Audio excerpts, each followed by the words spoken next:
জবাবে মৃদু হাসলেন নাজি। যেন তাকে রূপকথার গল্প শোনানো হচ্ছে। নাজি ছিল ফাতেমি খেলাফতের সিপাহসালার ৫০,০০০ ফৌজের অধিনায়ক। সৈন্যদের সবাই ছিল সুদানের অধিবাসী।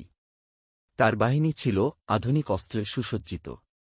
বলতে গেলে এরা ছিল নাজির ব্যক্তিগত সৈন্য। নাজি ছিল মুকুটহীন সম্রাট।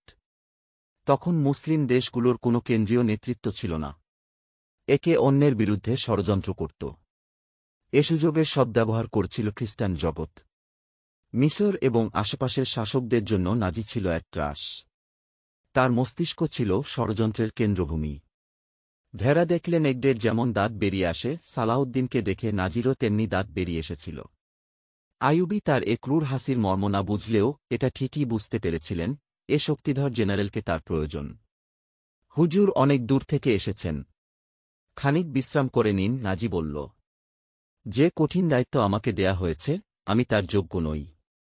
এ দায়িত্বভার আমার বিশ্রাম এবং নিদ্রা কেড়ে নিয়েছে। প্রথমে অফিসে গেলেই কি ভালো হয় না? হুজুর কি আগে খেয়ে নেবেন, বলল একজন অফিসার। একটু ভেবে ওদের সাথে হাঁটা দিলেন আইয়ুবী। দুসারিতে দাঁড়িয়ে আছে সশস্ত্র গার্ড বাহিনী। ওদের হাতের অস্ত্র এবং পেশিভুল বলিষ্ঠ দেহ দেখে তার চেহারায় হেসে উঠল আনন্দের দ্যুতি। দরজার কাছে পৌঁছতেই চেহারায় এ আলো হঠাৎ নিভে গেল। তার বদলে হতাশার আধার এসে গ্রাস করল তাকে। দরজার সামনে দাঁড়িয়ে আছে ৪ জন রূপসী তরুণী। তাদের পিঠ জুড়ে ছড়িয়ে আছে রেশম কোমল চুল। পরনে পাতলা পোশাক, হাতে ফুলের ঝুড়ি।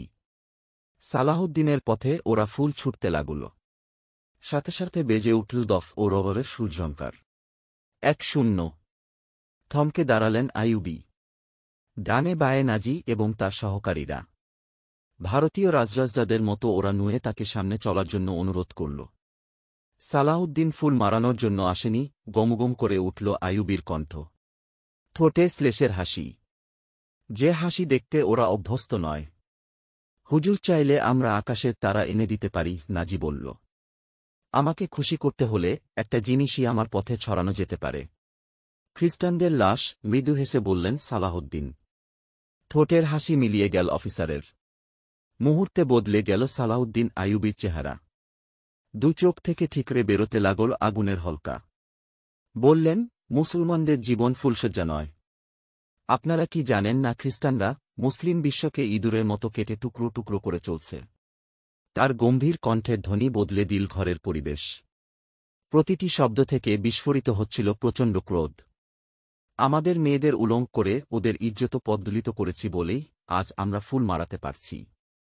শুনুন, আমার দৃষ্টি আটকে আছে ফিলিস্তিনে। আপনারা কি আমার পথে ফুল বিছিয়ে মিশর থেকে ইসলামকে বিদায় করতে চাইছেন?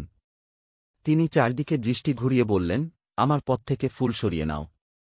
এ ফুলে পা পড়লে আমার হৃদয় কাটার ঝাঁঝরা হয়ে যাবে। সরিয়ে দাও মেয়েদের। আমি চাই না ওদের সোনালি চুলে জড়িয়ে গিয়ে আমার তরবারি গতি হারিয়ে ফেলুক। হুজুরের ইজ্জত সম্মান। আমাকে আর কখনো হুজুর বলবে না, ঝাঁজের সাথে বললেন তিনি। মনে হল শব্দের তীব্র আঘাতে ওদের দেহ থেকে মাথা আলাদা করে দেয়া হয়েছে। তোমরা যার কালেমা পড়েছ হুজুর তো তিনি। আমি তার দাসানুদাস মাত্র। সে হুজুরের জন্য আমার জীবন নিঃশেষে বিলিয়ে দিতে চাই। তার পয়গাম আমার বুকের ভেতর লুকিয়ে রেখেছি। খ্রিস্টান জগৎ ওই পয়গাম ছিনিয়ে নিয়ে রোম উপসাগরে ডুবিয়ে দিতে চাইছে মদের দরিয়ায়। আমি বাদশা হয়ে এখানে আসিনি। নাজির চোখের ইশারায় মেয়েরা ফুল কুড়িয়ে দরজা থেকে সরে গেল। দ্রুত পায়ে ভেতরে ঢুকলেন সালাউদ্দিন। প্রশস্ত কক্ষ, ফুল দিয়ে সাজানো বিশাল টেবিল। টেবিলে নানা রকম সুস্বাদু খাবার।